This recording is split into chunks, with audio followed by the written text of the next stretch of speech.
Assalamualaikum warahmatullahi wabarakatuh dan salam sejahtera saya ucapkan kepada para penonton bagi siri CDL Hands-on Online Sesi bagi siri yang ke-107.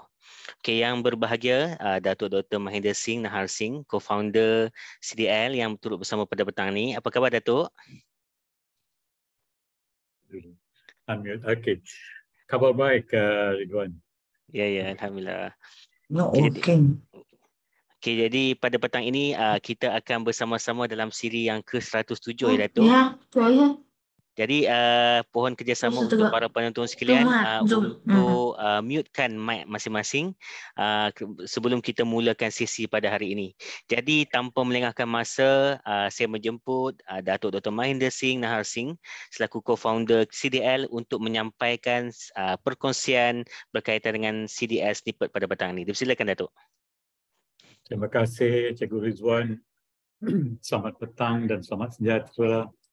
Terima kasih dapat bersama untuk sesi snippet sebelum kita mula sesi yang berikutnya pada pukul 3.35 atau 35 minit.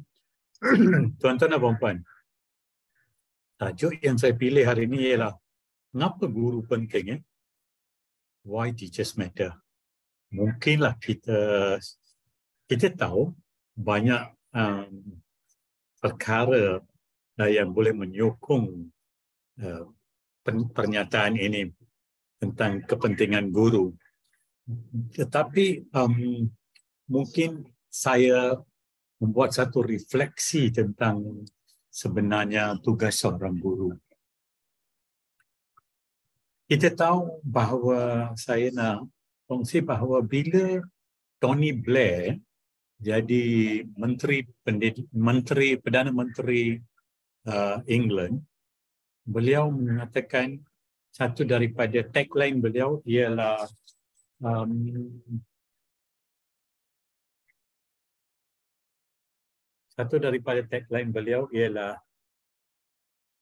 education,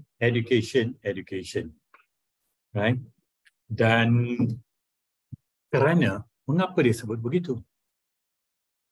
Kerana beliau sebagai pemimpin mengutamakan pendidikan. Dia tak sebut tentang pertahanan negara, tentang ekonomi dan sebagainya. Kerana ramai pemimpin dan kerajaan negara-negara percaya bahawa tunjang kepada apa jua perkembangan yang lain atau perkembangan negara, kemajuan negara adalah berkait dengan pendidikan. Itu dia katakan, bila ditanya what is your focus going to be, dia kata education. Dan saya juga terbaca bila Malaysia ada konfrontasi dengan Indonesia, pada masa itu Tengku Abdul Rahman Allahyarham telah sebut not bullets but books. Maksudnya kita nak selesaikan sesuatu perkara atau sesuatu konflik atau sesuatu isu dan sebagainya, caranya bukan adalah melalui kita adakan pertempuran dan sebagainya, tapi sebenarnya melalui perbincangan. That means buku itu dan dokumen itu mewakili perbincangan. So we can discuss and kita boleh buat satu. Maka dengan itu, guru adalah penyampai ilmu, penyampai pendidikan. Jadi tugas mereka sebagai guru menjadi asas kepada pembinaan atau nation building yang kita selalu pernah dengar.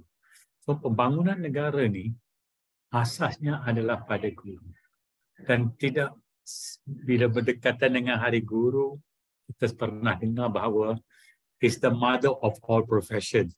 Cikgulah yang bertanggungjawab atau gurulah yang bertanggungjawab melahirkan profession yang lain. So ada banyak penulisan tentang why teachers matter.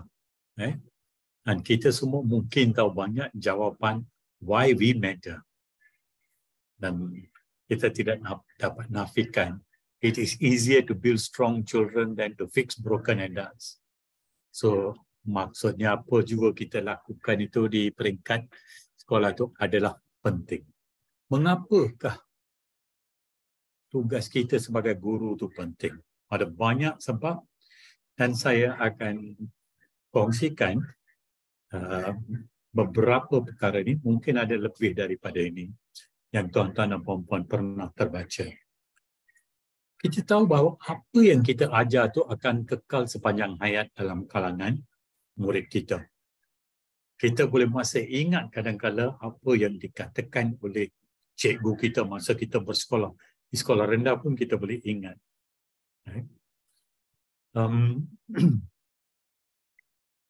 Dan kita tahu bahawa remaja yang hari ini akan menjadi pemimpin masa depan.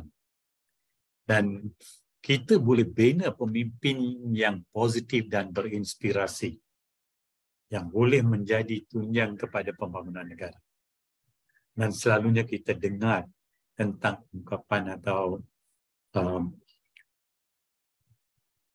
yang menyatakan melentur buluh biarlah dari rebung. So, buluh itu bermula di mana? Di sekolah. Melalui aktiviti daripada prasekolah lagi.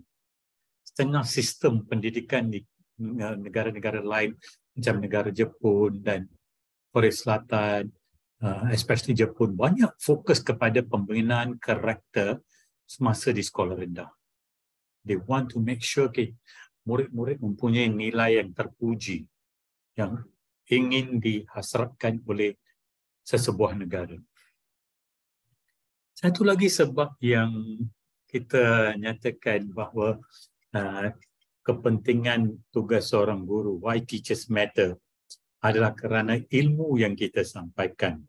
Ilmu yang kita sampaikan ini boleh mempengaruhi masyarakat kerana murid sebenarnya akan menjadi ahli masyarakat. Guru mencorakkan masyarakat. Saya suka apa yang saya terbaca ini. Teachers design society both on local and global scale. Kita yang mencorakkan masyarakat sebenarnya. So, begitu pentingnya tugas kita. Boleh kita katakan 99% daripada populasi Malaysia ni melalui pendidikan. So, kita ada captive audience. Apa juga kita buat, kalau kita buat dengan betul, maka kita ada corak yang kita impikan itu daripada masyarakat kita. We get the design that kita perlu kehendaki. Kita dapat corakkan masyarakat seperti yang kita kehendaki. Sebab itu pendidikan adalah sangat penting. Tapi pendidikan sendiri tanpa seorang guru adalah hanya setengah daripada cerita. Bila ada guru, peranan beliau adalah satu peranan yang terpuji. Kerana beliau mempengaruhi anak murid dan anak murid yang dipengaruhi itu menjadi ahli masyarakat pada masa depan. Dan banyak penulisan menyatakan ini adalah jawatan yang terpenting. In reality, teachers have the most important job in the world. Dan saya harap tuan-tuan dan puan-puan setuju, bila kita kata our job is the most important, maka bebannya pun adalah sangat yang perlu kita pikul dan bukan mudah. Saya selalu dengar seorang daripada profesor saya kata, dia kata, if you don't love children, you should not become a teacher. So yang pertama, you must love children. Then you are definitely going to be a good teacher. Right? Tanpa mengambil kira latar belakang dan sebagainya. So, apa juga kita buat untuk guru, untuk murid, akan kita lihat penampilannya dalam masyarakat. Kerana school is a microcosm of society, and apa juga yang kita corakkan dalam sekolah, akan kita lihat penampilannya dalam masyarakat. Dan akhirnya jangan lupa, kita sebagai guru membawa impak dalam kehidupan seseorang manusia. Impak dalam kehidupan manusia yang menjadi ahli masyarakat. Kita tidak mau melahirkan semua doktor, jurutera atau sebagainya. Tapi kita nak lahirkan masyarakat. Seperti yang termaktub dalam falsafah pendidikan kebangsaan. We just want good citizens. Kita memerlukan rakyat jelata yang mewakili semua jenis pekerjaan. Tapi kita nak rakyat jelata yang baik. Good citizens. Itu yang kita harapkan. Dan siapa yang boleh melahirkan good citizens ini? Cikgu. So, teachers matter most importantly.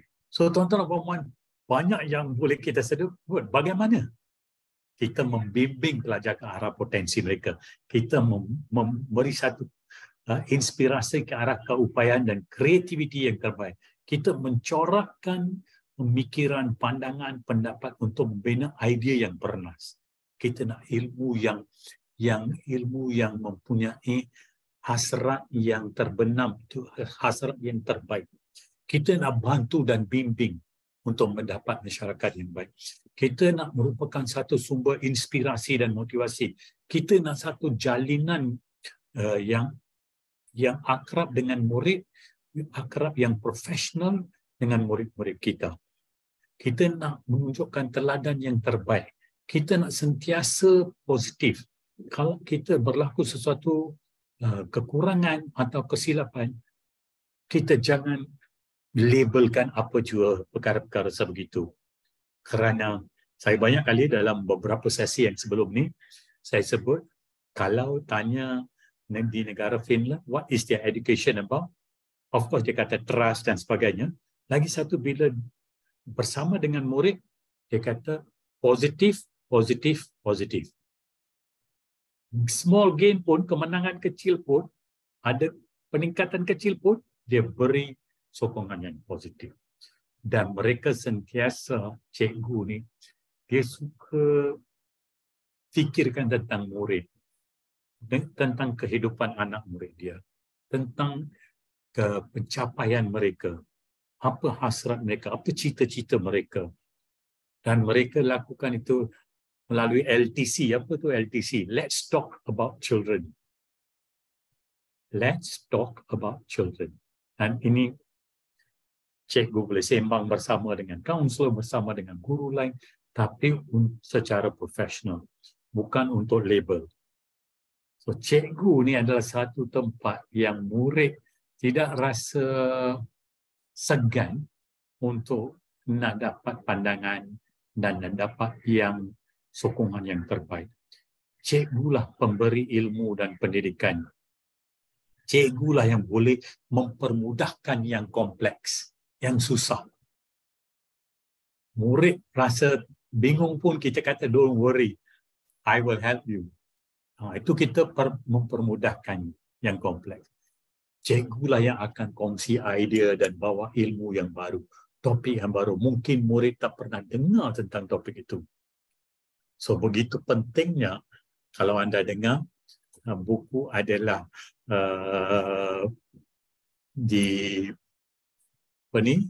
Training Weights of the Mind. Sebab itu saya nyatakan perkara itu dalam setiap sesi snippet saya.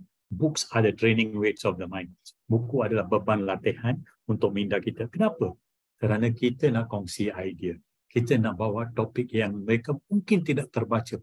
Mereka nak dengar cerita hidup kita. Mereka nak dengar.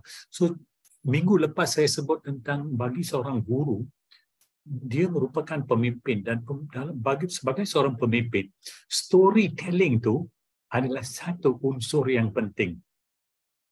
Cikgu boleh ceritakan dan boleh menarik perhatian. Dan saya terharu juga yang sesi semalam dengan Sabah.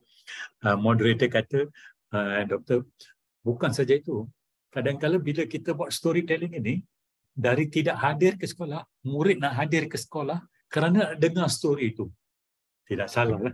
Kalau itulah daya tarikan kita untuk murid-murid kita. So, lagi satu, cikgu sampai bila tidak akan membenarkan muridnya berputus asa. Don't worry, it's okay. You got 30 marks this time. Don't worry, we'll work hard. Let's see where you went wrong. Mari kita cuba dapatkan 50 markah dalam ujian akan datang. dia tidak membenarkan. You see how important our role is as teachers.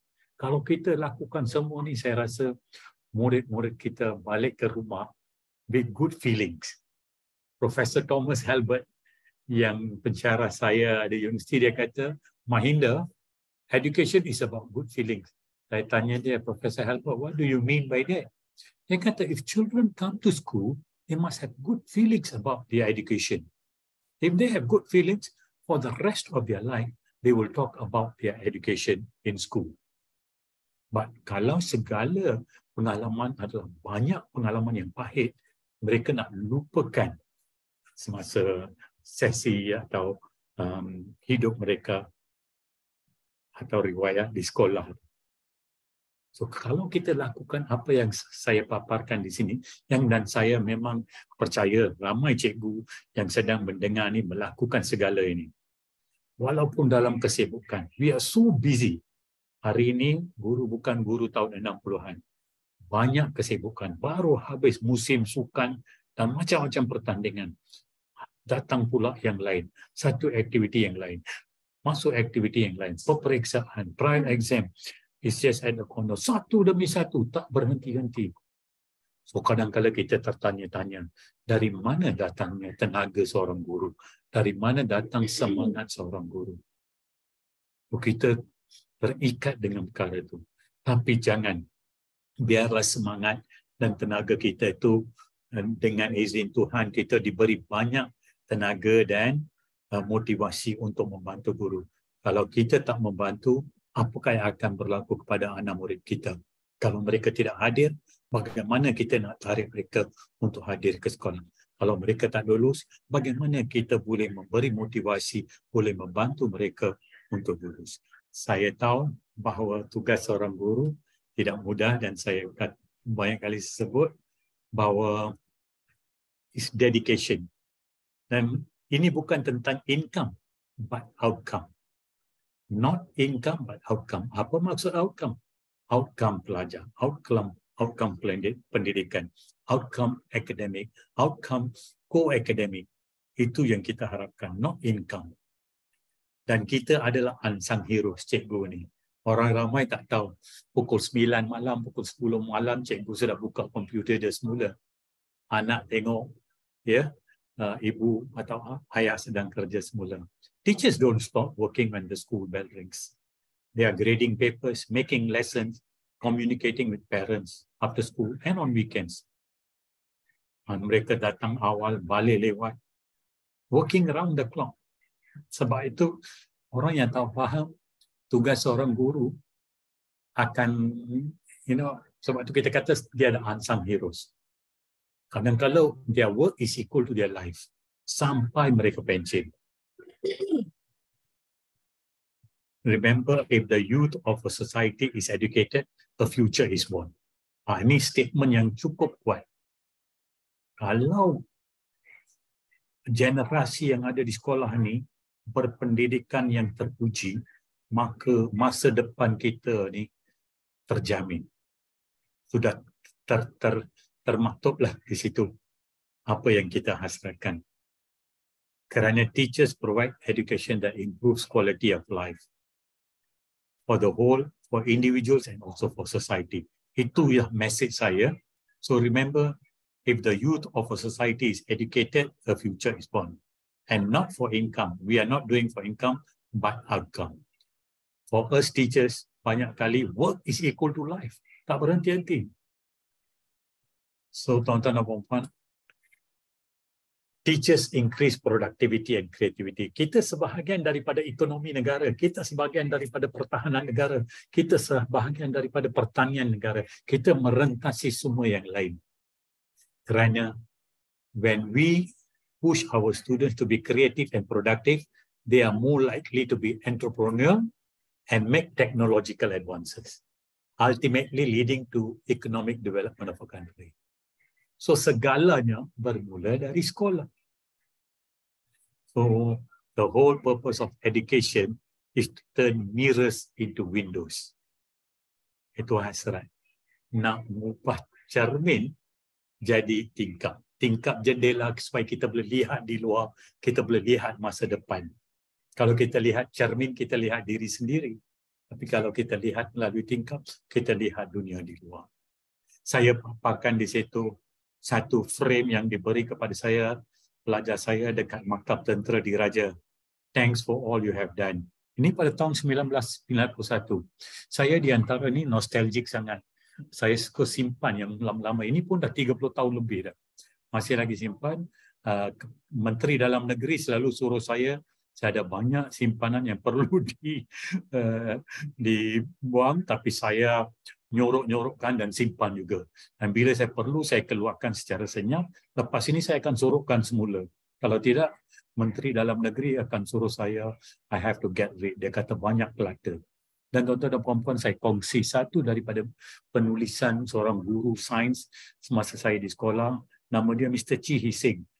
Gambar beliau pun saya paparkan di situ. Buku yang beliau tulis ada Colors of My Life. Seorang pakar, masa itu tak adalah guru cemerlang dan sebagainya zaman beliau guru. But he was such a good science teacher. And fantastic. Murid sampai hari ini masih lagi selalu datang jumpa dia. Dan saya pun beberapa kali sudah bercakap dengan beliau dalam telefon. Sekarang dah bersara dan beliau tinggal dekat Ipoh, Perak. Dan inilah sekolah-sekolah, 3 sekolah di mana di antara banyak sekolah dia mengajar di Batu Gajah Perak, SYS Primary School, Sultan Yusof School, SYS, dan juga di Sekolah Yukuan. So, tuan-tuan dan puan-puan, jangan lupa, the whole purpose of education is to turn mirrors into windows. Okay, kita masuk ke slide yang terakhir, tuan-tuan dan puan-puan, jangan lupa let's be positive. Tugas seorang guru tidak begitu mudah.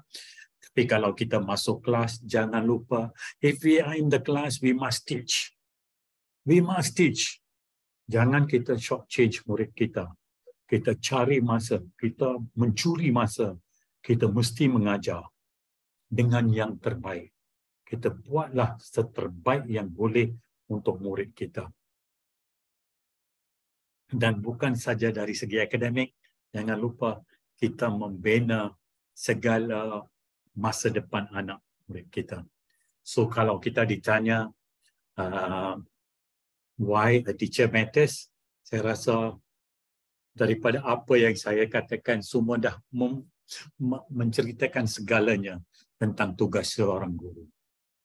So remember, kita boleh dapat ilmu daripada pelbagai sumber. Kita boleh baca buku, makalah, majalah. Kita boleh ada sembang profesional dan sebagainya. So kita carilah dari mana kita nak dapat inspirasi untuk menjadi guru yang terbaik. Kalau kita di Malaysia, kita boleh jadi guru yang terbaik dan beri yang terbaik kepada anak murid. Sistem pendidikan kita akan jadi yang terbaik di antara dalam kalangan yang terbaik di dunia. Saya selalu sebut, we are good, but we can be better. But we want to be the best in what we do. So let's do our best for our education system. Remember, if a child can't learn the way we teach, maybe we should teach the way they learn. So itu saja daripada saya untuk hari ini. Sekian, terima kasih. Balik kepada moderator kita, Cikgu Muhammad Ridzuan. Terima kasih atas perkongsian yang begitu bersemangat ya, Datuk. Pada petang ni kita bersama-sama merefleksi diri kita sebagai pendidik. Dan satu perkara yang saya nak recap untuk secara keseluruhannya daripada sesi perkongsian Datuk tadi, kita selaku guru ni adalah ejen perubahan. Tak kiralah perubahan kepada dalam diri pelajar kita ke, ataupun perubahan dalam komuniti sekolah kita, ataupun perubahan dalam komuniti setempat masyarakat di sekeliling kita. Jadi ingatlah peranan kita sangatlah besar selaku guru. Okay, jadi pada petang ini kita dah dapat semangat daripada Datuk sebentar tadi. Jadi kita nak top up, kita nak improve diri kita dengan menambahkan ilmu pengetahuan yang baru pada sesi petang ini. Sebelum saya serah kepada pembentang, saya nak kongsi sedikit bahawa satu conference Sains dan Matematik di Rexham Pulau Pinang. So ada dipaparkan di sini. Saya akan masukkan nombor telefon pegawai yang boleh dihubungi di Rexham. Saya rasa bukan saja untuk guru sains dan matematik, kepada sesiapa yang berminat, mereka memberi satu package yang khas. Saya rasa cikgu-cikgu kadang-kala menunggu untuk dapat peluang bagi menghadiri. So sesiapa yang berminat perlu ambil peluang ini untuk menghadiri seminar ini. seminar ini adalah pada hujung bulan Oktober, mula 30 Oktober, tamat pada 2 November. So pada mereka yang berminat, saya akan masukkan nombor telefon pegawai tersebut di Reksa, dan tuan-tuan dan puan-puan yang berminat boleh hubungi dia terus. Mungkin dia boleh bagi satu pakej yang khas kalau ada beberapa orang guru yang berminat, ya. So sorry saya sebentar tadi. Okey, nanti kalau ada guru-guru yang berminat, nanti kita akan sharekan iklan tersebut. Okey, baik. Jadi kita akan teruskan kepada sesi perkongsian ilmu CDL Hands-on Online Learning pada siri yang ke-107. Okey, next.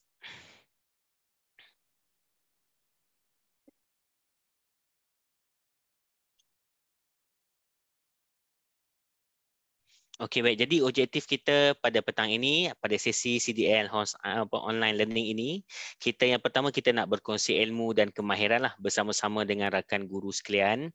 Yang kedua adalah kita berhasrat untuk membangunkan kompetisi kita selaku guru, seperti mana yang Datuk dah sebut tadi, iaitu kita guru akan menjadi ejen perubahan kepada komuniti pendidikan kita. Jadi kita perlulah membangunkan kompetisi diri kita sebagai seorang guru. Okay, yang ketiga, kita nak meningkatkan keupayaan, dan yang keempat untuk membina jalinan dan jaringan secara berterusan.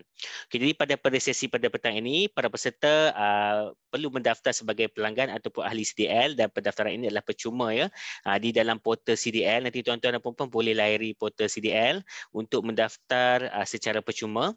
Okay, dan peserta akan mendapat jemputan melalui email yang disediakan, disertakan semasa mendaftar. Okay, dan sesi perkongsian kita ni seperti biasalah berlangsung pada setiap hari Jumaat. Bagi guru-guru yang mungkin baru saja sertai pada sesi hari ini, sebenarnya kita dah buat siri ni dah lama dah. Sekarang ni dah sesi ke-107, minggu yang ke-107. Jadi setiap hari Jumaat, inilah masa yang kita akan buat dah selama 1 jam 40 minit, lebih kurang dalam 2.50 petang sehingga 4.30 petang. Jadi dan perkongsian adalah secara hands-on, di mana bukan sahaja penceramah akan terangkan secara teori, beliau juga, para penceramah juga akan kongsikan secara hands-on, ya, aktiviti-aktiviti yang akan dijalankan nanti. Dan seterusnya CJ disediakan menerusi pautan yang akan diberikan pada akhir sesi. Dan ingat kita punya hashtag kita, Cikgu Bantu Cikgu. Okay, jadi seterusnya. Okay, jadi pada hari ini kita akan lihat satu tajuk yang agak menarik juga, iaitu AI dalam PDP dan pentaksiran, yang akan disampaikan oleh Cikgu Anis ataupun Puan Anis, ya. Okay, sebelum saya menjemput penceramah pada petang ini, suka untuk saya terangkan sedikit seberingkas biodata penceramah kita pada petang ini. Okey, baik. Jadi biodata ringkas dia, sebenarnya Puan Anis Sakinah binti Ahmad ni adalah seorang pensyarah di IPG Kampus Tuanku Bainun Bukit Merhatian Pulau Pinang.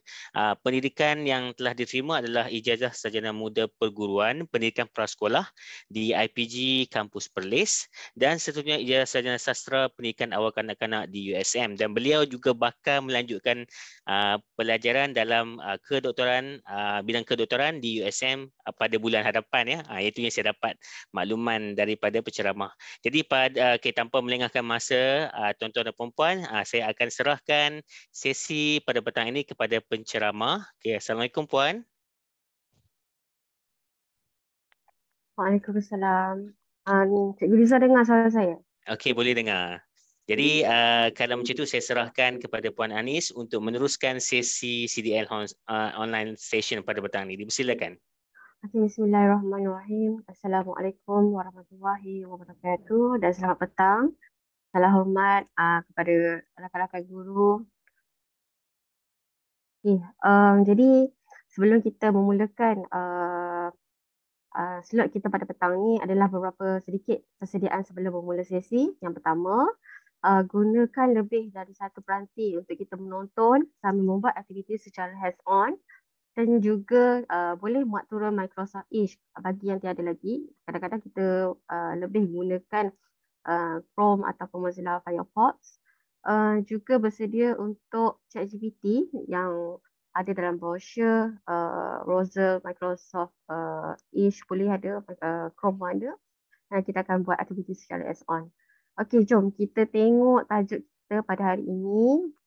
iaitu tajuk kita AI dalam pengajaran dan juga pentaksiran. Okey, sukanya saya nak menerangkan sedikit objektif, 4 objektif kita pada hari ini.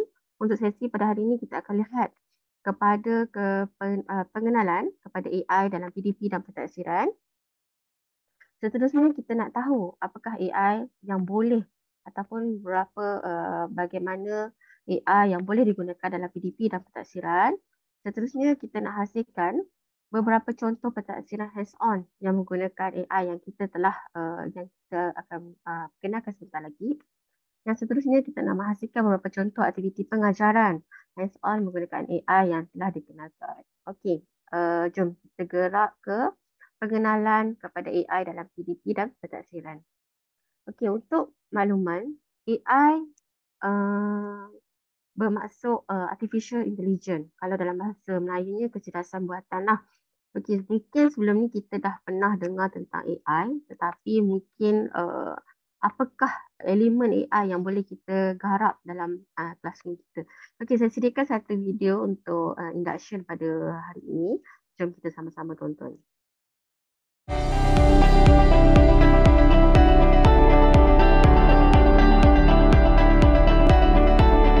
Artificial intelligence, AI, is increasingly becoming one of the disruptive factors in the educational business. AI in the education market was predicted to rise to $10.38 billion by 2026, by 45.12% annually. AI edtech startups are attracting millions of dollars in funding and millions of users.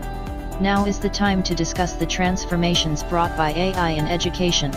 Personalized learning refers to a variety of educational programs in which the pace of learning and the instructional approach are optimized for the needs of each learner. The experience is tailored to learning preferences and the specific interests of different learners. AI can adapt to the individual pace of learning and can consistently offer more complex tasks to accelerate learning.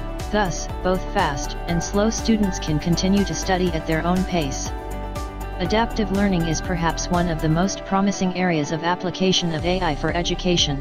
It is assumed that artificial intelligence in schools can track the progress of each individual student and either adjust the course or inform the teacher about the material that a given student has difficulty comprehending.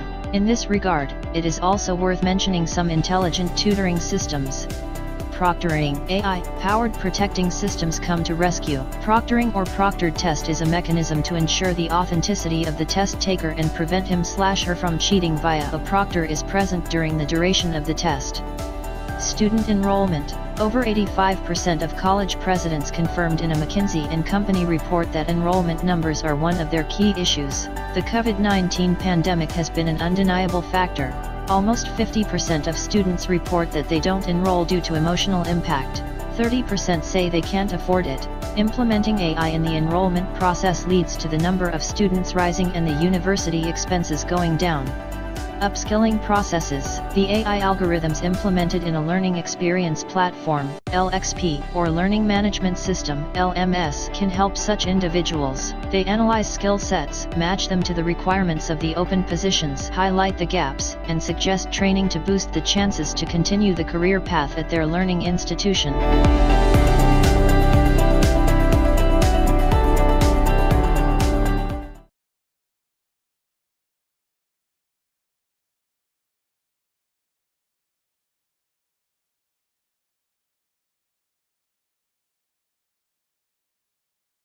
Okay, diharapkan dengan video tadi membantu kita memberi gambaran, sedikit gambaran lah tentang AI.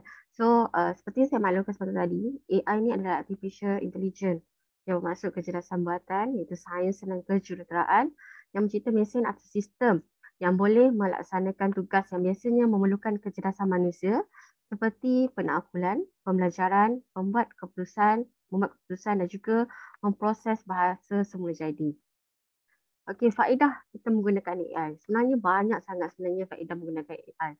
Tapi saya ambil yang ada kaitan lah dengan kita punya topik pada hari ini. Jadi AI ni boleh digunakan dalam bilik belajar untuk kita tingkatkan pengalaman pembelajaran dan pengajaran untuk pelajar dan juga guru.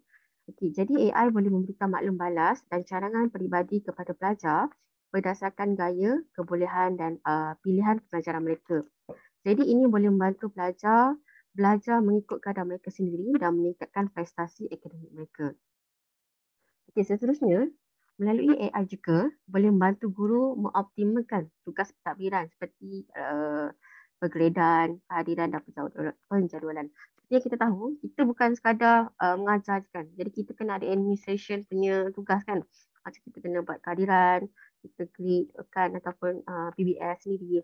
So menggunakan AI ni, hari ni kita nak tengok bagaimana AI ni boleh dapat bantu kita untuk jimatkan masa dan sumber untuk guru dan juga bolehkan mereka beri tumpuan lebih kepada pengajaran berkasih kepada pelajar.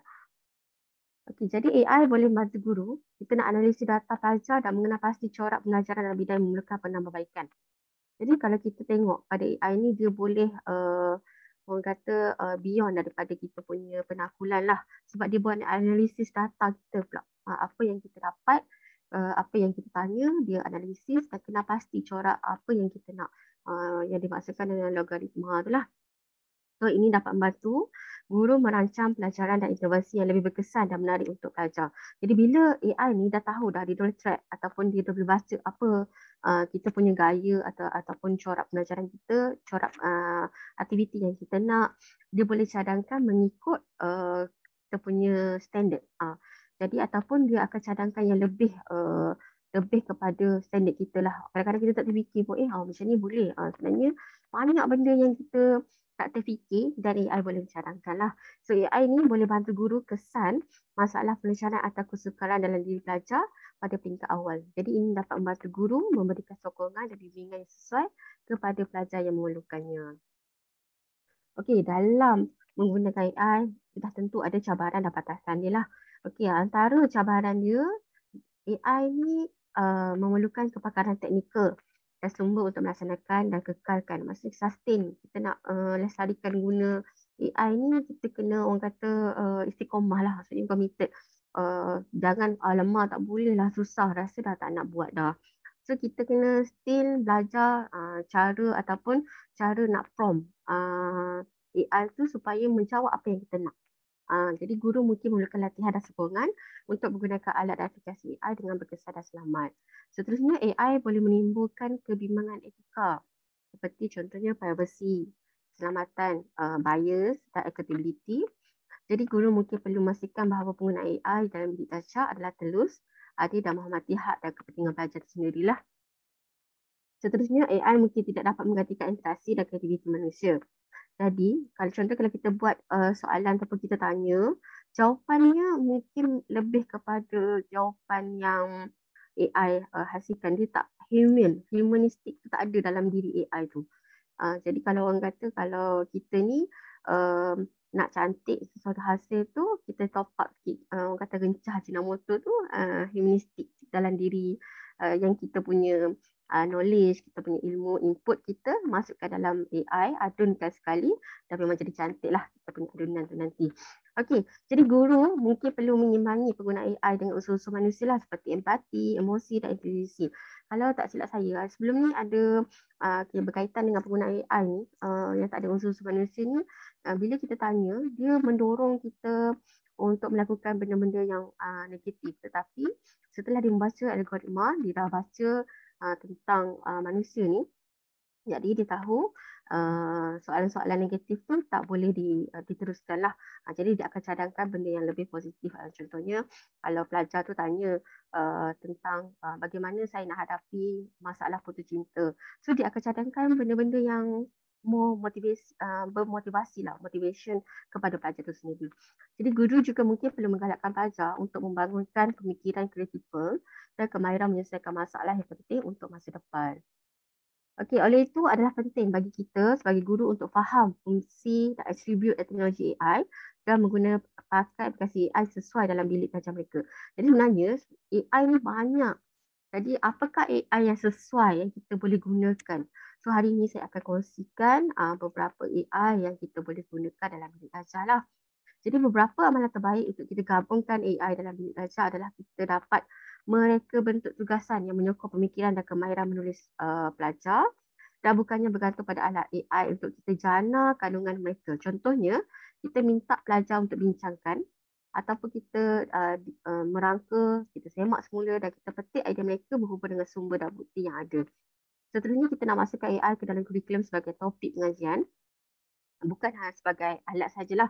Contohnya kalau kita mengajar tentang sejarah ataupun basic account, tentang satu aplikasi RBT dan aplikasi AI dalam pelbagai bidang dan domain lah. Jadi gunakan AI sebagai rakan kerjasama, bukannya kita ambil terus bulat-bulat daripada AI. Dan kita janganlah anggap ChatGPT ataupun AI lain itu adalah sebagai pesaing kita. Contohnya kita gunakan AI itu untuk tingkat komunikasi kita dalam bahasa, sebab AI ni dia memang dicipta dengan bahasa yang baik. Jadi maklum balas dan pembelajaran akan sebaya di kalangan pelajar dan guru juga dapat ditingkatkan lah. Okey, kalau lihat kepada AI dalam pentadsiran, sebenarnya ramai yang tak tahu ataupun ramai yang ragu-ragu. Adakah kita boleh gunakan AI dalam pentadsiran ataupun bagaimana kita nak gunakan AI dalam pentadsiran? Sebenarnya AI ni kita boleh bantu kita sebagai guru untuk mina soalan. So, soalan bagaimana yang kita nak? Sebab itulah hari ini kita datang untuk tengok bagaimana kita boleh melihat bagaimana AI ni boleh bantu kita memina soalan-soalan di sekolah nanti. Seterusnya kita nak bantu mencari maklumat dan jawapan. Jadi kalau ada soalan, tak ada jawapan pun susah. Jadi kita minta AI bantu kita untuk mencari maklumat dan jawapan. Seterusnya kita nak bina rubrik soalan dengan lebih baik. Maksudnya kalau kita dah ada jawapan, kita dah ada soalan. Jadi mungkin ada beberapa rubrik soalan ataupun guideline yang kita boleh, maknanya pentadsiran ni dia luaskan daripada sekolah rendah ke sekolah menengah. Jadi apakah rubrik soalan yang boleh kita hasilkan lah. Okey, dan soalan pentadsiran tu, kira-kira kita pun sebagai guru ada kekurangan masa ataupun kekurangan kemahiran untuk menghasilkan pentadsiran yang berkualiti. Yang mana kita boleh membina soalan yang berbeza aras. Yang berbeza aras rendah, aras sederhana dan juga aras tinggi. Kadang-kadang kita rasa aras ni dah cukup tinggi, tetapi untuk tajuk tersebut mungkin belum capai ataupun belum mencapai tahap aras tinggi. Jadi kita boleh minta bantuan AI untuk kita membina soalan-soalan yang berbeza-beza aras. Okey, setakat ni saya rasa tak ada masalah kot. Kalau moderator ada soalan boleh selit-selit lah ya. Okey, kita teruskan dengan objektif kita yang kedua, iaitu kita mengetahui AI yang boleh digunakan dalam aktiviti dan pentadsiran.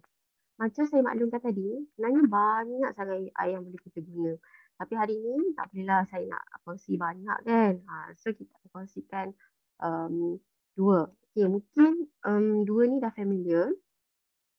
Dah pernah tengok, dah pernah guna ataupun dah pernah tengok kawan guna ataupun pernah dengar lah. Kawan kata, pernah guna lah. Okey, jadi kita ada dua AI yang kita akan gunakan, iaitu ChatGPT dan juga Bing Chat.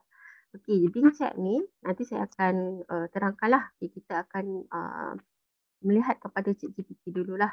Okay, sebab saya rasa ramai cikgu-cikgu yang dah biasa guna ChatGPT dan juga dah common lah kata ChatGPT. ChatGPT dah biasa dah guna macam tu. Macam macam dah orang kata bila saya terangkan ni pun dah boleh tangkap dah apa itu ChatGPT. Okey, kita tengok pada ChatGPT ni. Kita berkenalan dululah dengan ChatGPT ni. So ChatGPT ni ialah model bahasa menjadi berasaskan teks besar yang dilatih oleh OpenAI menggunakan seni bina GPT 3.5. Sekarang dah ada sampai 5 kot, 5.0. So tapi berbayar lah, yang 4.0 dengan 5.0 tu dia kena bayaran. Untuk yang free setakat ni ChatGPT 3.5. So ChatGPT direka untuk memahami bahasa manusia secara semajadi dan memberikan respon yang relevan dan berguna. Okay, seterusnya bagaimana ChatGPT ni berfungsi? So ChatGPT ni dia akan dapatkan input daripada kita.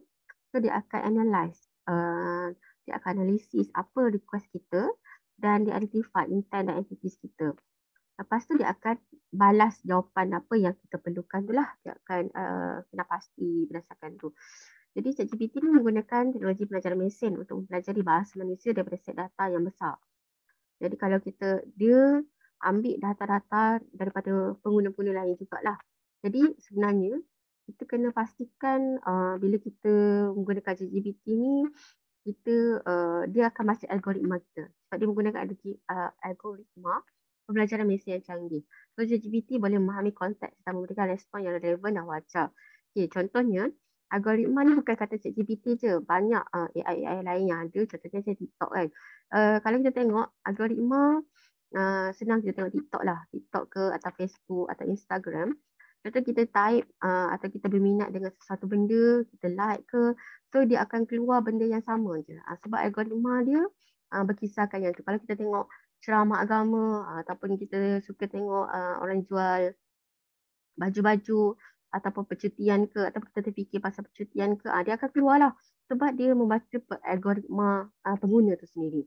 Sama juga dengan ChatGPT ni, dia lagi mahir lah menggunakan algoritma kita. Apa yang kita nak, apa yang orang kata dia nak optimumkan kita punya algoritma pembelajaran kita tu.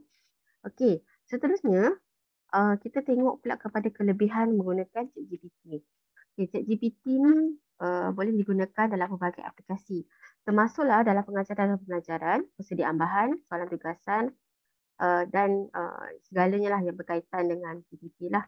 So ChatGPT ni boleh digunakan sebagai pembantu maya untuk kita, para guru, mendapatkan maklumat tentang bahan pelajaran, membina soalan dan jawapan serta selesaikan apa saja masalah mereka.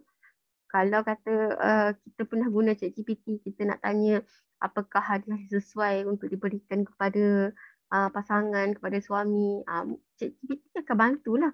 Nanti adalah yang nak cuba, boleh cuba. Sebab kadang-kadang kita ada yang masa bila saya bagi talk macam ni kan, dia orang try tau, dia orang tanya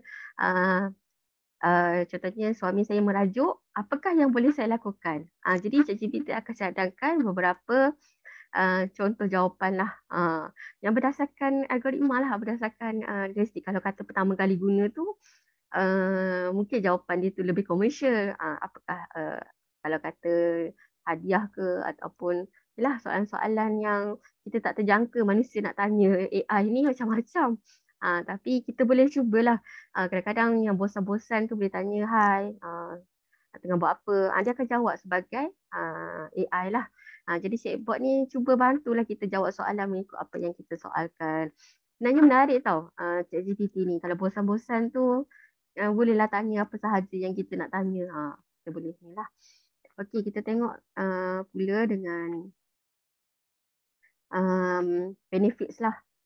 Tingkatkan kecekapan dan produktiviti. Menggunakan dan menyapadukan ChatGPT dan PDP, guru boleh tingkatkan kreativiti dan pemikiran yang lebih kritis dan hubung kaitkan pembelajaran dengan lebih pembelajaran dengan beberapa ciri yang menjadikan pembelajaran lebih berkesan. Contohnya lebih efektif lah kalau kita tu lebih menarik dan menambahkan kecekapan serta menjimatkan masa. Jadi sekarang kan kalau kita nak mengajar kan, sekarang ni dulu orang cakap chalk and talk. Jadi sekarang ni mungkin kita boleh guna slide. Okay, tapi nak buat slide, malas lah. Nanti kita boleh dapatkan bahan menggunakan AI dan saya akan tunjuklah beberapa contoh yang kita boleh gunakan untuk hasilkan slide dengan lebih mudah. Okey, walau bagaimanapun ada beberapa lah limitasi dia. ChatGPT ni kadang-kadang dia tulis jawapan yang munasabah tapi tak betul atau tak masuk akal. Sebab dia adalah AI, dia macam robot kan. Dia jawab berdasarkan apa yang dia tahu. Kalau kita boleh betulkan, dia akan jawab maaf. Sekadar apa yang dia akan jawablah maaf apa semua, lepas tu dia akan betulkan semula. ChatGPT ni sensitif terhadap perkataan pada rangkaian fasa input atau mencuba gesaan yang sama beberapa kali. Contohnya dia bagi jawapan yang agak klise ataupun jawapan yang meragukan. Kita tanya, kita tanya, dia akan rasa macam maaf, dia tak nak jawab dah. Macam tu. Sekadar pengetahuan dia. Macam tu, dia ada jawapan dia. Macam mengaja pun ada ChatGPT ni. Tak, maksudnya macam jawapan dia boleh detect sensitivity terhadap perkataan yang berulang-ulang. Sebagai contoh, mandakan satu frasa, rangkaian frasa soalan, model boleh mendakwa tidak tahu jawapan tapi diberi sedikit rephrase, boleh menjawab dengan betul. Maksudnya, dia bukan tak nak jawab tapi mungkin cara kita tanya tu, cara kita soal dia tu, dia tak dapat fikir apa sebenarnya kita nak. Okey, berkenalan dengan Bing Chat. Okey, kita dah habis kepada ChatGPT. Okay, jadi kita nak berkenalan pula dengan Bing Chat. Okay, jadi tadi AI tentang ChatGPT. So sekarang ni kita ada Bing Chat. Bing Chat ni dia ada apa nama kata? Dia baru dikeluarkan lah, dilancarkan, di-launch pada Februari 2023 sebagai chatbot kecerdasan buatan berdasarkan GPT-4. Kalau tadi ChatGPT 3.5 kan, so nampak dia updated, dia punya orang kata bahan dia ke, ataupun kita tengok dia punya kecerdasan buatan dia lebih power sikit lah kan. Dan sebab Bing Chat ni dia dipadukan ke dalam enjin carian tu sendiri. So contohnya kalau kita masukkan gambar ke apa ke, dia boleh terus bantu kita untuk carilah. Okey, Sembang Bing ialah ciri baharu yang bolehkan kita berinteraksi dengan Bing dengan cara berbual. Dia sama juga dengan ChatGPT. Kita boleh berbual dengan dia, tanya, boleh tak tolong saya ni, saya nak, ataupun contohnya baru ni saya nak jadi seorang MC kan. Jadi saya minta dia bantu saya untuk sediakan teks pengucapan awam bagi perasmian apa-apa, tajuk bagi semua benda tu lah. Maklumat apa, disediakanlah teks untuk saya. Sekali dengan pantun-pantun, semua siap. Jadi semuanya dijana oleh AI lah. Bing Chat tersedia dalam platform yang berbeza seperti pelayar Microsoft Edge, Skype and Bing.com. Jadi kita boleh pilihlah yang sesuai dengan keperluan dan keutamaan kita sendiri. Jadi Bing Chat ni dikuasakan oleh AI yang bertanggungjawab, yang menghormati privasi anda dan mematuhi prinsip etika. Jadi kalau kita nak tahu, kita boleh tengoklah pada terma penggunaan dan dasar privasi Bing Chat ni. Okey, jadi apa yang Bing Chat boleh buat? So yang pertama, dia nak kita boleh cari maklumat lah menggunakan Bing Chat ni. Contohnya, kita boleh tanya kepada Bing Chat apa soalan dan mendapatkan jawapan ringkas dengan sumber yang berkaitan. Sebagai contoh, kalau kita rasa macam nak tanya siapakah Presiden Perancis ke, apakah Ibu Negara Malaysia atau apa sahaja. Ya, mencipta kandungan. Yang kedua, boleh meminta Bing Chat untuk menjana kandungan bertulis untuk kita. Contohnya seperti puisi, cerita, esei, kod lagu dan lain-lain. Sebagai contoh, kalau kita tanya tulis puisi tentang cinta, ataupun pantun ke, tulis cerita tentang naga. So benda tu kita boleh minta lah. Dia akan guna semua maklumat-maklumat yang ada tu untuk hasilkan apa yang kita nak. Yang ketiga ialah meringkaskan maklumat. So kita boleh minta Bing Chat untuk ringkaskan teks panjang atau halaman web untuk anda. Contohnya, kita tengah study, so kita nak cari bahan tentang perdagangan kan. Kita kena, ataupun kita belajar pasal ekonomi. So kita nak ringkaskan artikel-artikel tu untuk menjadi satu mind map. So kita boleh minta dia ringkaskan, semeraskan artikel tu, termasukkan PDF tu, dan dia boleh semeraskan. Dan minta dia jadikan point-point untuk kita jadikan sebagai apa orang kata, sebagai point mind map kita lah. Seterusnya cari visual. Yang ini menarik sebab ChatGPT kita tak boleh lah nak buat cara visual, sebab kita boleh cari visual dalam Sembang untuk mencari maklumat berdasarkan image. Kalau kata tak ChatGPT ni, dia tak boleh kita nak masukkan image. Tapi Bing Chat ni ialah 4.0 kan. Jadi dia boleh guna image untuk kita tengok apa yang kita boleh tanya soalan berdasarkan image tersebut. Okey, selain ChatGPT dan Bing, inilah antara apakah lain-lain AI yang boleh digunakan. Sebenarnya bukan yang ni je, sebenarnya banyak lagi yang boleh, yang latest kan, yang kita boleh guna. Kalau kata nak buat kaca tindakan, Perplexity boleh guna, macam ChatGPT pun boleh guna. Tengoklah kepada cara kita nak kita nak gunakan. Kalau kata nak buat soalan, keyboard, banyaklah yang kita boleh gunakan AI untuk dalam classroom kita ni. Okey, jadi masa sudah kita menghampiri kepada objektif kita yang ketiga, iaitu kita nak menghasilkan beberapa contoh aktiviti pengajaran hands-on menggunakan AI yang kita telah kenalkan tadi. Okay, jom kita buat hands-on. Diharapkan semua rakan-rakan dah ada apa nama handphone ataupun laptop lah untuk kita cuba sama-sama lah. Okey. Okay, kita mulakan dengan ChatGPT dulu Kita mulakan dengan ChatGPT. Untuk ChatGPT, kita boleh buka mana-mana ni lah Mozilla ke apa ke. Okay, so kita ada untuk ChatGPT, sekejap saya rasa saya ada sediakan. Okay, untuk ChatGPT boleh guna kod ni. Sebab dia akan terus kepada link. Kalau yang guna handphone tu kan, boleh masukkan, boleh scan QR code yang saya sediakan. Okey, ada soalan daripada para peserta di sini. Okey, jadi saya tanyakan soalan. Okey, silakan. Okey, baik. Jadi ada yang bertanya, okey, Bing Chat ni free ataupun perlu langgan ya? Okey, Bing Chat ni dia adalah free yang kita boleh akses melalui Microsoft Edge. Nanti kita akan selusuri bagaimana kita boleh tengok macam mana kita nak akses Bing Chat tu sendirilah ya. Okey, nanti kita akan pergi step by step. Okay, mula-mula kita akan pergi chat GPT dulu. Okey, saya tunjukkan. Okey, mungkin dah ready. Kalau kita tengok download chat GPT ni banyak. Tapi link yang saya bagi tadi tu, QR yang diberikan tu terus kepada https chatopenai.com.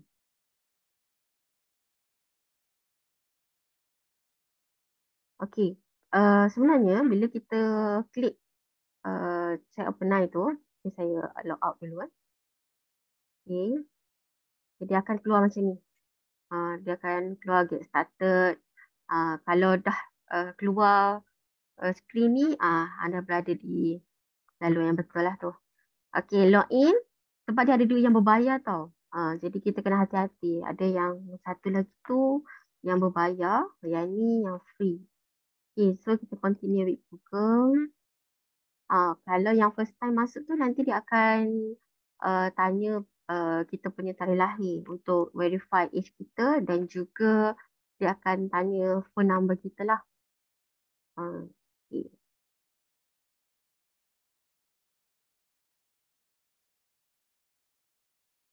Okay, paparan untuk ChatGPT dia akan keluar macam ni.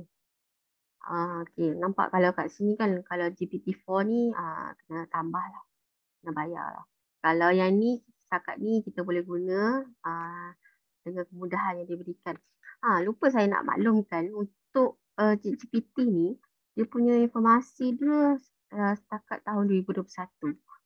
Tapi kalau Bing Chat tu dia updated lah yang current punya information. So both ni ada dia punya strength and weakness dia lah. Kita tengok satu-satu. Okay, kita tengok dulu kepada ChatGPT. Okay, contoh kita nak tengok kita tengok dia punya detail-detail apa yang ada dalam ChatGPT ni lah. Okey, dekat sini ni, ni adalah ruang untuk kita tulis kita punya soalan. Ini nanti kita akan send message lah. Okey, dekat sini, belah sini adalah history. Apa yang kita pernah tanya. Kadang-kadang kita nak cari balik benda yang kita dah tanya dulu-dulu kan. Nampak kat sini kan. Saya pernah gunakan ChatGPT ni untuk apa? Okay, katalah bulan Julai, saya ajar student untuk subjek sastra kan. So, konsep fungsi ciri sastra, seni bahasa lakonan, pengenalan keusahawanan. Nampak? Ni tentang subjek-subjek saya lah. BBA, coding-coding tu kan. Leading and managing strategy. Ni semua adalah saya punya apa nama? Apa yang saya tanya dia lah. Okay. Jadi sama juga kita punya history pun akan keluar kat sini lah. So kita boleh ni lah kelebihan dia. Kelebihan dia kita boleh tengok balik kita punya history. Kadang-kadang kita rasa apa yang kita tanya. Nampak saya cakap pengucapan awam tu kan. Saya minta dia buat apa nama? Teks pengucapan awam tu. Sini pun ada. Lepas tu gaya bahasa awam yang berkaitan. Okay, contoh. Okay, saya tunjukkan satu contoh. Yang ni yang saya buat untuk senang semak. Tiba-tiba keluar bahasa Mandarin kan. Kita tengok pada atas lah. Okey, saya tunjuk daripada atas. Okey, sekarang ni contoh saya nak buat soalan. Saya nak create. Saya nak buat checklist to assess children in physical for 4 years. Sebab saya ajar early childhood education. Okay, dia terpulang pada cikgu lah. Kalau cikgu ajar pendengar ke, tu soalan-soalan berdasarkan cikgu punya soalan lah. Okey, lepas tu dia akan bagilah assessing the physical development, dia keluar ni semua tu kan.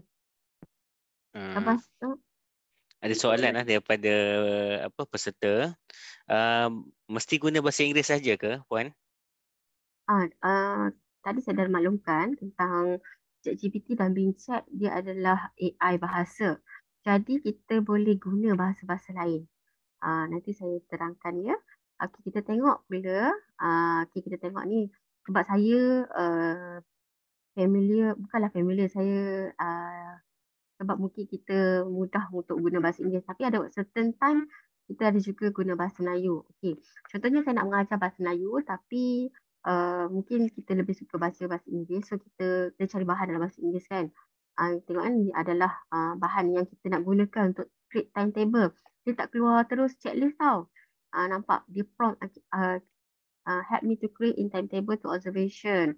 Lepas tu dia keluar create checklist in timetable to evaluate and assess children in social development for 4 years old. Dia keluar macam ni. Saya tak puas hati lagi. Saya nak sesuatu yang macam checklist yang kita boleh guna. Then saya cakap, no, I want checklist in timetable. So I understand that you want a checklist integrated into a timetable for evaluating and assessing. Okay, kalau tengok kat sini, dia dah buat macam yang kita nak, tapi tak sampai lagi tahap yang kita nak. Lepas tu kita cakap lah checklist for observation children, got scale, ada skala-skala dia. So kita macam berbual dengan dia. Lepas tu dia bagilah kita macam ni kan, untuk observation kan. Kalau observation kan dia ada scale-scale, tapi saya nak dalam timetable. So saya stop siap-siap original rate dia tu. So please create in timetable. Okay, dia akan create lah. Pasal ada daytime yang dia suggest tu untuk skala pun ada. Tapi rasa macam saya nak buat bahasa Melayu. So translate in bahasa Melayu. Kalau macam ChatGPT ni, dia macam kita nak kena puji-puji dia sikit. Kalau setengah tu kan dia keluar juga bahasa Indon, kita kena cakap lah. Sebagai orang yang pakar dalam bahasa Melayu, macam itulah contohnya. Dia macam makan puji. Okay. Jadi ni contohlah dia tukar bahasa Melayu kan. Saya tengok bahasa Melayu dia pun okey lah, nice lah. Cuma macam kita kata tu lah, kita sebagai manusia yang melihat ataupun menilai, kita ubahlah apa-apa yang kita rasa nak ubah. Okey, jadi selepas selesai minggu anda boleh mengkaji saya semak. Tengok ayat-ayat dia pun cantik juga kan. So kita boleh terus gunalah. Okey. So if I want to create checklist with picture space kan. Lepas tu tanya dia boleh tak? Tak kira grammar kita salah ke betul ke. Janji dia faham apa yang kita nak. So day and time activity skill berapa? 1/5. Lepas tu kita dah kata I don't want you put day and time. Tak nak. Kita nak siap-siap dah. Kita minta dia buat. Kita tak nak delete untuk kita ni. So kita minta lah dia buat. Lepas tu kata translate all in Mandarin. Nak Mandarin pula. Lepas tu kita minta lah. Ada Chinese cikgu tak? Teachers kat sini tak? Betul tak dia translate ni? Ke salah? Salah kita marah lah dia. Taklah marah. Kita cakap salah ni. Kita pula cakap Mandarin dengan dia. Lepas tu sebab saya tak faham. Dia cakap lah thank you. Tu je. Okay, so kita akan new chat. Okay, jom. Kita tengok. Kita cuba ya. Hari ni kita nak tengok. Okay, tadi ada yang tanya. Boleh guna bahasa lain tak? Okay, kita cuba bahasa apa? Kita nak tanya bahasa Melayu. Bahasa Melayu dah tadi. Ada peserta tanya boleh tak dalam bahasa Arab? Okey, setakat ni saya pernah guna dengan rakan-rakan pensyarah. Memang boleh guna sebab ada ustaz tanya juga agama kan. Dia kata boleh translate dalam bahasa Arab. Dan dia buat soalan bahasa Arab, soalan Jawi pun menggunakan ChatGPT. Okey. Lepas tu okey, contohlah kita minta dia bantu saya untuk sediakan aktiviti, contoh aktiviti lah, sediakan contoh aktiviti pengajaran matematik tajuk pecahan tahun 4. Okey, contoh kita minta dia sediakan apa yang dia bagi kat kita. Okay. Inilah antara contoh aktiviti yang banyak. Contoh menggunakan bahan-bahan sebenar, pecahan kehidupan seharian, permainan pecahan, bina model, pecahan campuran, soalan pecahan konteks, katakan kata-kata, penyelidikan. Okey, ni contohlah. Okey.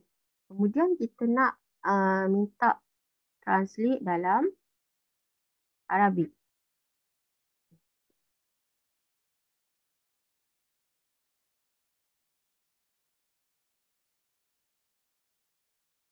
Okey.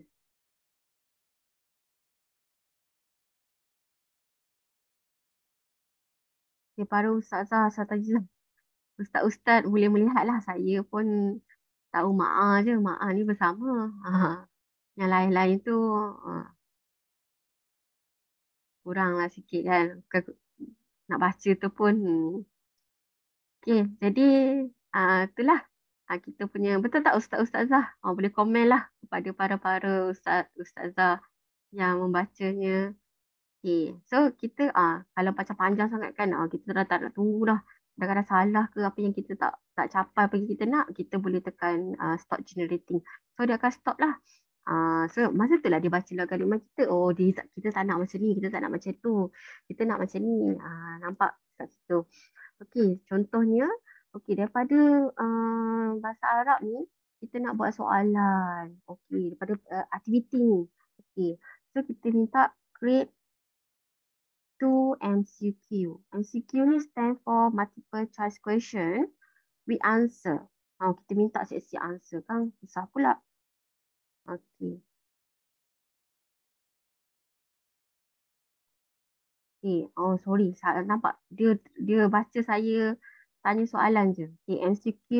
Okay, create 2 MCQ with answer about apa? Soalan apa kita nak tanya?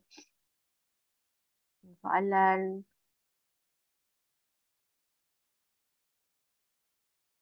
about apa? About soalan apa kita nak tanya ni? About neuroscience. Okay, ni contoh saya random je sebab okay, create MCQ. Okay, so dia akan tanyalah which part of the brain is responsible for regulating basic bodily functions as breathing and heart rate. Okay, now answer C, medulla oblongata. Question 2, what is the primary function of the myelin sheath in the nervous system? So dia bagi dah jawapan enhanced neuron communication C. Okay, jadi kita kata tadi kan kita nak guna AI ni untuk buat soalan kan. Ni kalau kata kita nak buat soalan peperiksaan ke, soalan pentaksiran ke. So kita ambil ni lah. Lepas tu kita copy masuk kita punya slide. Ini contoh slide. Saya sebenarnya nak tunjuk cara kita boleh gunakan AI dalam kita punya, tapi masa macam dah tak cukup je. Sebab kita ada bincang lagi kan. Okay, tak apa. Saya sebenarnya nak guna kelas kod nanti, nak bagi rakan-rakan guru untuk cuba buat sendiri. Macam seronok kan. Tapi tak apa. Tapi kita tengoklah cara contohnya. Inilah which part. Okay. Kemudian kita nak, contoh hari ni kita nak, tak ada idea lah nak buat aktiviti dekat sekolah kan. Kita nak minta ChatGPT bantu kita cadangkan aktiviti ke. Cadangkan aktiviti apa? Berkumpulan untuk tajuk apa? Untuk tajuk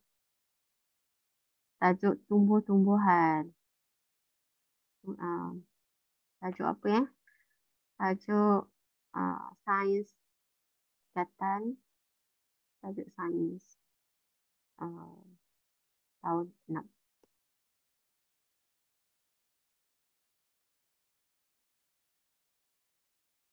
Tajuk apa ya? Saya pun tak tahu tajuk apa tahun 6. Tajuk haiwan. Okey. Kita tengok contoh dia kan kalau kita nak cara aktiviti berkumpulan untuk tajuk haiwan. Nantilah kita tajuk dia pentas bermain drama, bermain haiwan. Lepas tu tak nak lah macam ni. Stop. Ni contoh saya tekan stop ni. Lepas tu dari aktiviti kita nak buat lesson plan. Mestilah buat lesson plan. Kita nak minta AI tolong buat lesson plan. Cadangkan ataupun buat satu rancangan pengajaran harian untuk tajuk operasi tambah. Senang sangat kan? Tajuk IKS, industri kecil dan sederhana. Tajuk IKS lah, tajuk keusahawanan contoh. Keusahawanan. Keusahawanan tahun 5, 60 minit. Dia dah bagi dah objektif, materi pelajaran, masa. Kalau dia nak minta dia buat dalam kotak tu, minta dia buat dalam kotak sampai dia capai apa yang kita nak. Contohnya kan cakap apa ni? Integrate dalam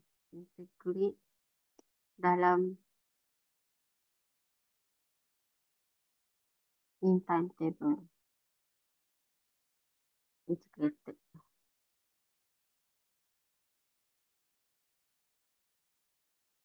Sebenarnya AI ni banyak bantu kita improve kita punya bahasa kan.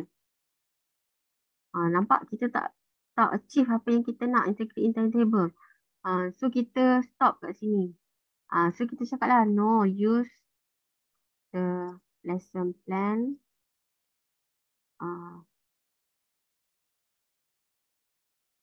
to timetable. Jadi ataupun kita tengok dulu dia boleh buat tak? Tak boleh juga. Maksudnya cara kita prompt tu lah. Maksudnya jawab yang kita nak tu. Kejap lagi kalau kita duk tanya-tanya ni, dia kata sorry, dia tak ada data tu. So dia bagi macam ni sebab dia tengok integrate lesson plan into weekly timetable. So kita boleh minta dia salin balik soalan yang tadi yang kita nak tu kan, buat satu rancangan pengajaran untuk keusahawanan dalam table. Dalam table. Okay, kita tengok jadi tak. Tadang. Dia dah keluar macam ni. So dia ada ni lah. Masa saya maklumkan tadi istirahat pendek. Kita tak guna istirahat pendek kan. Kita edit lah sikit-sikit apa yang perlu. Kita tengok kalau dia buat dekat sini, dia baca balik kita punya prompt yang ni. Nampak tak? Dia tak baca dah yang atas tadi yang kita nak tu. So kita kena berhati-hatilah dengan soalan yang kita tanya. Kita kena tanya sampai kita nak apa. Jadi kat sini pun kita dah boleh tengoklah soalan-soalan, jawapan-jawapan yang kita nak.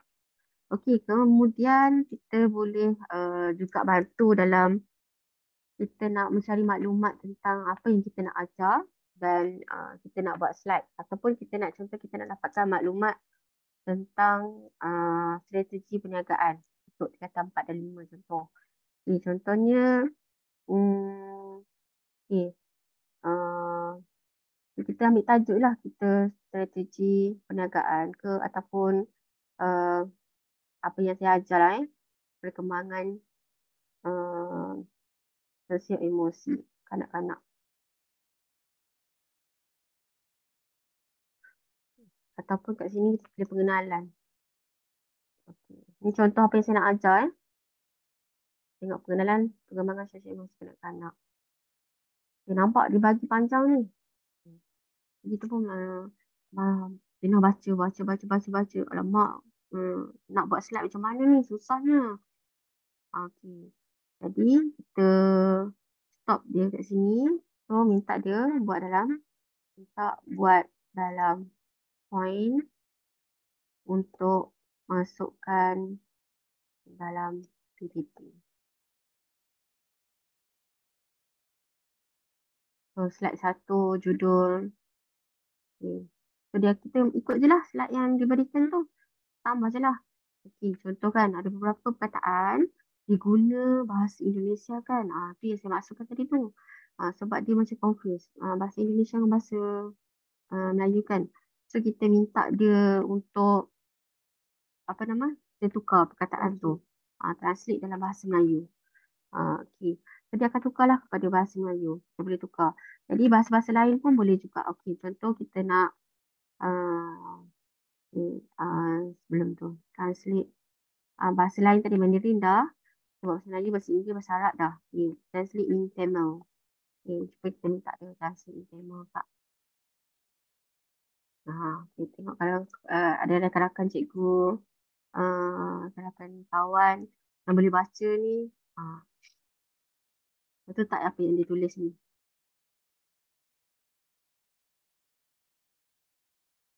Mungkin.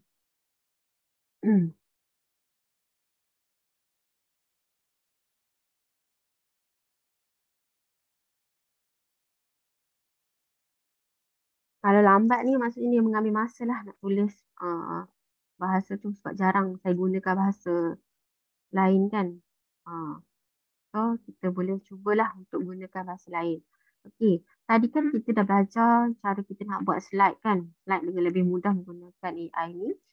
So kita kalau yang belajar RBT, yang belajar pengaturcaraan, yang belajar tentang komputer, tingkatan 4 dan 5, sekolah menengah. Okey, jadi kita boleh minta AI untuk terus bagi VBA code. Okay, kan dia bagi VBA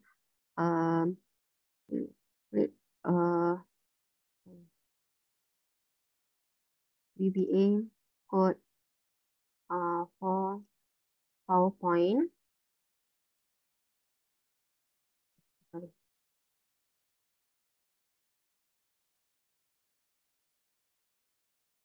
Okay. Teaching in maths.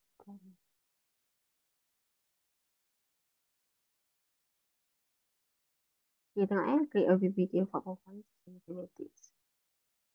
Kita tengok dia akan bagi kita VBA code lah. So kita boleh terus menggunakan VBA code tu. Masukkan dalam kita punya PowerPoint tu, dia terus jadi jadi PowerPoint yang dah siap dengan konten yang kita nak tu lah. So boleh cubalah. Kalau kita tak ada masa ni, kita ada 5 minit je lagi. Macam mana kita perlukan VBA code untuk jana, apa yang kita perlukan. So kita boleh guna VBA code ni untuk terus masuk buka PowerPoint, terus boleh buat. Okay, so kita stop kat sini dulu dengan ChatGPT. Kita beralih semula, kita bergerak kepada Bing Chat pula. Kita contoh Bing Chat.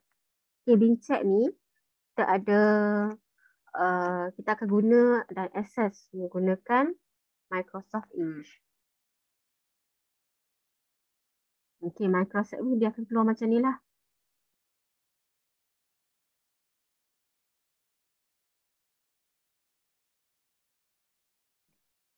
Okay, Microsoft Edge akan keluar macam ni. Okay. Okay, ni yang pertama paparan yang pertama Kalau kita tengok kat sini, paparan yang pertama, kita ada gambar Bing Chat kat sini kan. Kita buka Bing Chat kat sini. Tapi pastikan kita dah masuk akaun personal. Okay, ni saya nak maklumkan. Okay, kita tengok kat sini saya ada 2. Pasal tak saya ada 2 tab kan. Yang ni adalah saya punya akaun Word. Akaun Word, bila saya tekan butang Bing Chat ni, dia tak keluar bahagian chatting. So, kita tak boleh gunalah untuk Bing Chat. Kita tak boleh guna akaun Word. kita boleh gunakan personal ni. Okey, tengok kat sini kita ada, ni adalah paparan untuk bahagian kita boleh besarkan lah, bergantung kepada kita punya keselesaan lah. Okey, dekat tepi ni memang, kejap saya move ni. Okey, kat tepi ni dia akan ada kita gerakkan cursor kita ke belah kanan, kita akan nampak bincap. Ni gambar dia. Comel kecil je. Belah kanan tengok belah kanan, kadang-kadang tak perasan. Kita tekan je yang tu. Okey, ada yang akan tanya, boleh ke kita access menggunakan phone? Ya, boleh. Kita kalau yang phone, kita download sahaja Microsoft Edge. Okey, Microsoft Edge tu ada butang macam tu juga dekat bahagian bawah.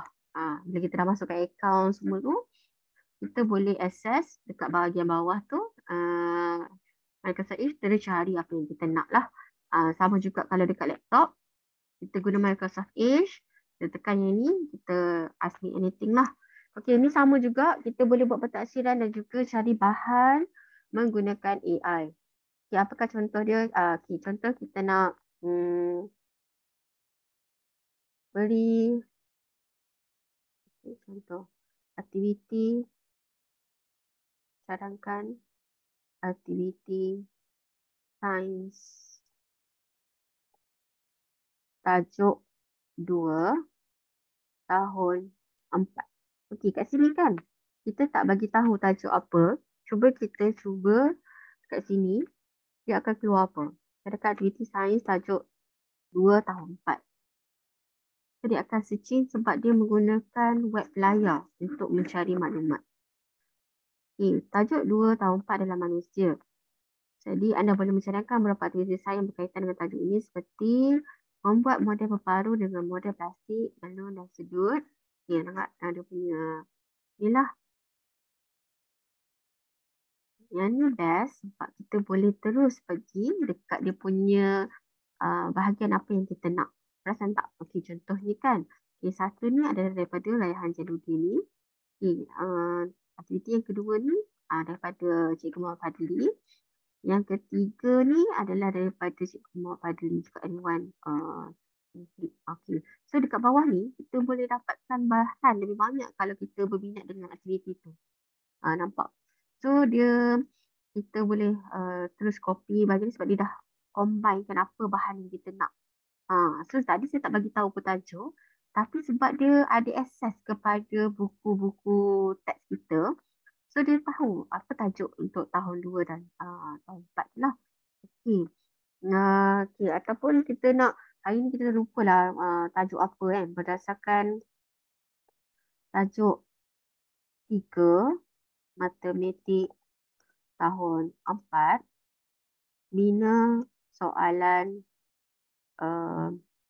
MCQ beserta jawapan. Okay, kita tengok boleh tak dia buat bincang hasilkan. Nampak? Sorry, I can access your web page at the moment trying something. Sometimes ini kadang-kadang berlaku bila kita punya soalan tu tak berapa nak tepat ataupun dia tak boleh nak baca.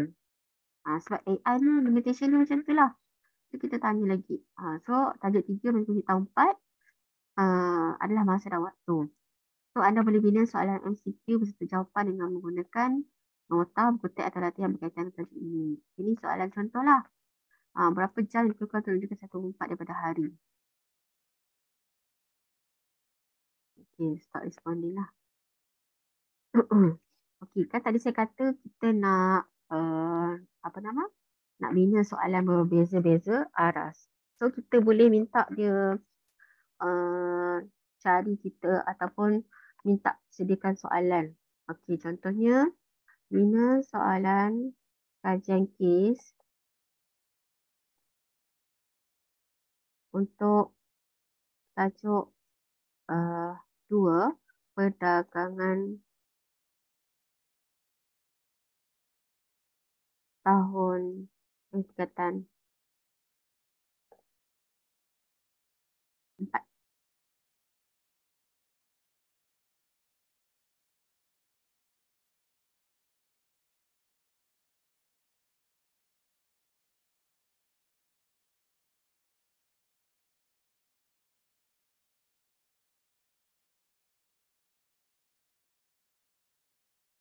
Okey, ni contoh soalan kajian kes lah yang boleh diberikan kepada kajian kes 1. Soalan dia, apakah jenis perniagaan syarikat EDC, jelaskan ciri-ciri dia, apakah kebaikan keburukan syarikat. Okay. So dia jawapan dia dah bagi dah kat kita. Ni contoh jawapan lah. Ni antara rubrik-rubrik yang kita boleh guna lah. Maksudnya skema jawapan yang kita boleh gunakan lah. Contohnya jenis perniagaan tu, ni jenis perniagaan perkilangan. Faktor-faktor ketersediaan bahan mentah. Kalau kita tengok jawapan yang diberikan Bincek, jawapannya lebih bahasa dia lebih cantik lah, lebih orang kata lebih tersusun dari segi orang kata ke autentik punya bahasa tu lebih okey lah berbanding ChatGPT. Dia kadang-kadang dia bercampur dengan bahasa Indonesia. Kalau kita ambil betul-betul bulat-bulat memang susah sikit lah. Yang ni dia dah humanistik sikit. Dia punya jawapan tu lebih kepada apa yang kita buat. Sebab dia ambil hasil daripada pelbagai sumber dah digabungkan menjadi satu hasil mengikut apa yang kita minta. Jadilah contoh. Okay, so kita stop responding. Okay, jadi kalau kata kita nak buat soalan yang berbagai arah tu kan, so kita minta lah dia minta buat soalan tu berdasarkan arah sederhana, bina soalan yang ada setiap arah sebab senang kita nak analisis item tu. Tak payah dah kita tolong analisis. Jadi analisis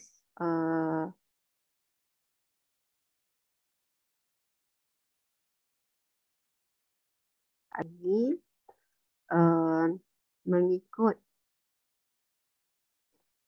mengikut aras rendah, sederhana dan tinggi. Okey, kita tengok Bincek ni boleh hasilkan ke tak.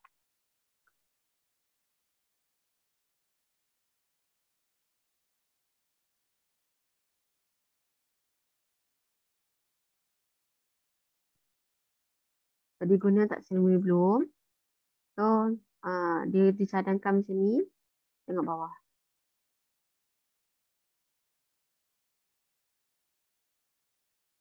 Dia tak berkesinambungan, tak continuous dengan soalan yang kita tanya. Kalau macam GPT, dia dah baca kita punya apa yang kita nak. So dia akan jawab berdasarkan apa yang atas tu. So kalau kita tengok kat sini, kita tak habis lagi. Okay, kalau kita tengok dia dah sambung kat bawah. So dia bagi dulu penerangan kat atas ni. So aras rendah, apakah dia punya perniagaan. Okay, kalau kata aras sederhana, apakah faktor-faktor yang mempengaruhi, berikan satu contoh faktor tersebut. Di aras tinggi yang ni, nilai kebaikan dan keburukan syarikat. So dia dah bagi ikut aras dah.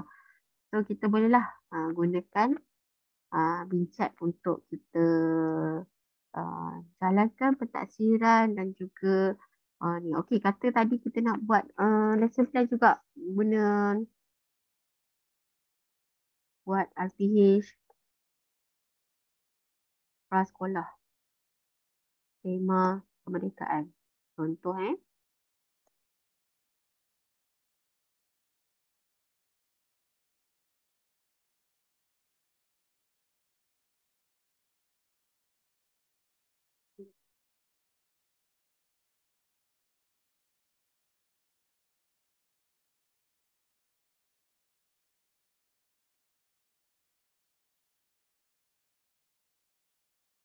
Okey, bila kita Google atau kita mencari melalui carian engine search semua tu kan, dia akan memberi kita lebih banyak pilihan yang tak berkait dengan apa yang kita cari.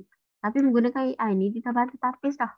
So dia bantu kita bagi exactly apa yang kita nak. Maksudnya bukanlah exactly 100%. Tapi jawapan-jawapan tu, ini betul lah. Maksudnya benda tu macam, ni kena. Kita tak payah nak buka satu-satu. So benda ni jimat masa lah. Kan kita tak payahlah nak cari. Kalau kita tengok kan yang Google tu kan, bawah tu ada 1, 2, 3. Berapa page kat kan kita nak kena buka. Tapi kalau kita guna AI, cari engine ni, dia dah tapis dah. Ada filter yang membuatkan kita rasa, okey, ni jawapan yang aku nak.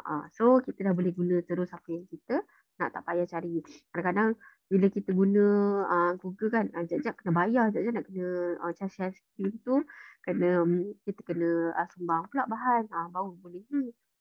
Itulah antara contoh-contoh itulah yang kita boleh tengok. Okey,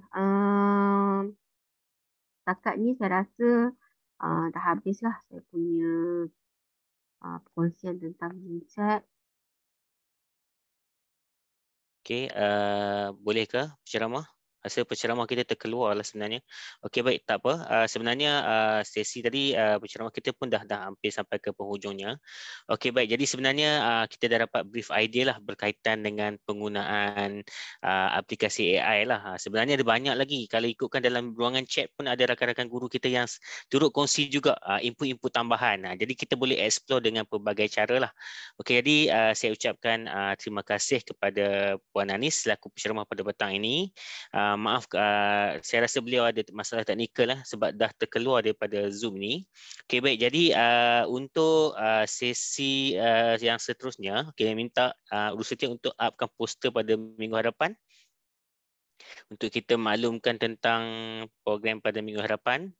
Okay, sementara tu nanti Rusetia akan upkan link kehadiran. Jadi minta rakan-rakan guru yang hadir pada petang ini untuk isikan borang kehadiran, dan kita akan teruskan sesi hands on kita pada siri yang ke-108 pada minggu hadapan yang akan disampaikan oleh Cikgu Muhammad Taufik bin Yahya dengan tajuk implementasi teori penyelesaian masalah inventif ataupun TRIS dalam PDP RBT melalui gamifikasi. Okay, jadi satu tajuk yang menarik. Jadi tuan-tuan dan puan-puan boleh pergi pada pautan yang disediakan itu t.ly/peymm untuk membuat pendaftaran bagi sesi yang ke-108 iaitu pada sesi yang pada minggu hadapan. Okey, jadi terlebih dahulu sebelum saya mengakhiri sesi pada petang ini, jangan lupa untuk isikan pautan kehadiran yang telah diberikan di ruangan chat. Dan sebelum berakhir, sebelum kita tamatkan, nak minta kerjasama tuan-tuan dan puan-puan untuk membuka kamera untuk kita bersama-sama sesi bergambar sebelum menamatkan sesi pada hari ini. Okey, untuk sesi akan datang, kalau tuan-tuan dan puan-puan nak daftar pun boleh, ataupun tuan-tuan dan puan-puan boleh dapatkan link pada sesi akan datang. Kelebihan kalau tuan-tuan dan puan-puan daftarkan dahulu, tuan-tuan akan dapat email jemputan untuk sesi akan datang. Itu tujuannya kita buat sesi pendaftaran tersebutlah. Okey, baik. Jadi kita boleh buka kamera untuk kita bersama-sama bergambar pada petang ni. Okey, tak apa. Kalau ada rakan-rakan yang tak dapat buka, tak apa, tak ada masalah. Okey, yang dapat, okey, Puan Anis pun dah masuk bersama-sama kita petang-petang ni. Mungkin beliau ada masalah teknikal tadi, terkeluar daripada Zoom. Okey, baik. Jadi bersedia. Okey, dan kiraan 1. Okey, ada lagi yang nak buka kamera sebelum saya ambil gambar? Okey, okey, saya ambil gambar dulu. Okey, 1, 2, 3.